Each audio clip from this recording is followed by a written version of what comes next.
চট্টগ্রাম নগরীর খুলশী থানাধীন tiger pass railway colony এলাকায় কিশোর গ্যাং মাদক ব্যবসা ও আধিপত্য বিস্তারকে কেন্দ্র করে দীর্ঘদিনের অভিযোগের প্রেক্ষিতে সরেজমিনে অভিযান পরিচালনা করেছে পুলিশ।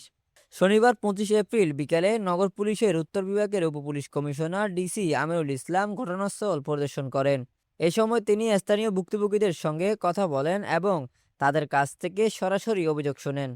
অভিযান চলাকালে ডিসি আমিরুল ইসলাম সংশ্লিষ্ট অপরাধীদের শনাক্ত করে দ্রুত গ্রেপ্তারের নির্দেশ দেন। একই সঙ্গে তাৎক্ষণিকভাবে অভিযানে নামার জন্য সংশ্লিষ্ট পুলিশ সদস্যদের নির্দেশনা দেওয়া হয়।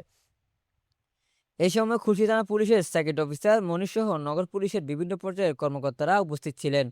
স্থানীয় বাসিন্দারা অভিযোগ করে জানান, দীর্ঘদিন ধরে এলাকায় কিশোর গ্যাংয়ের উৎপাত, মাদক কারবার এবং প্রভাব বিস্তার বেড়ে গেছে। এসব কারণে তারা চরম আতঙ্কে দিন কাটাচ্ছেন। তারা দ্রুত কার্যকর পদক্ষেপ গ্রহণ করে এলাকাকে অপরাধমুক্ত করার দাবি জানান। এ বিষয়ে উপপুলিশ কমিশনার আমিরুল ইসলাম বলেন, এলাকায় আইনশৃঙ্খলা পরিস্থিতি স্বাভাবিক রাখতে নিয়মিত অভিযান জোরদার করা হয়েছে। কিশোর গ্যাং ও মাদক কারবারের জড়িতদের চিহ্নিত করে আইনের আওতায় আনা হবে। আপনারা যেটা এই মুহূর্তে বলেছেন, আর আমরাও আমাদের গোয়েন্দা তথ্য এবং আমাদের সশরীরে উপস্থিতি নিয়ে আমরা যে তথ্য কালেক্ট করেছি, তাতে আমাদের টোটাল অবজারভেশন হলো যে জিয়াউদ্দিন রনি এবং সুজন গ্রুপ, এই দুইটা যে পরস্পর বিরোধী।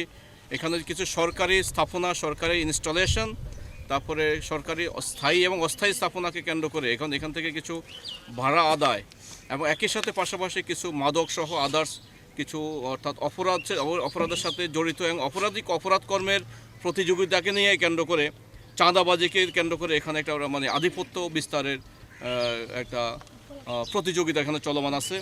এবং এটাকে কেন্দ্র করে গত পরপর 3 দিন ঘটনা ঘটেছে। আমরা ঘটনা ঘটার পরপরই বিভিন্ন সূত্রের ভিত্তিতে আমরা জানতে পেরে আমরা উপস্থিত হয়েছি, আমরা পরিস্থিতি নিয়ন্ত্রণে নিয়েছি।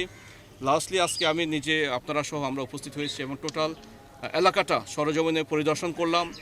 এই অপরাধ কর্মের রুট কজ কী, এখানকার যে একটা জনবসতি, কারা এখানে বসবাস করে, কিসের ভিত্তিতে বসবাস করে।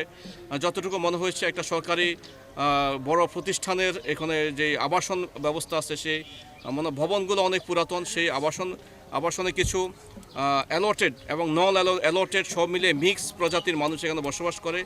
এদের অন্তরালে থেকে কিছু অপরাধ করে যাচ্ছে।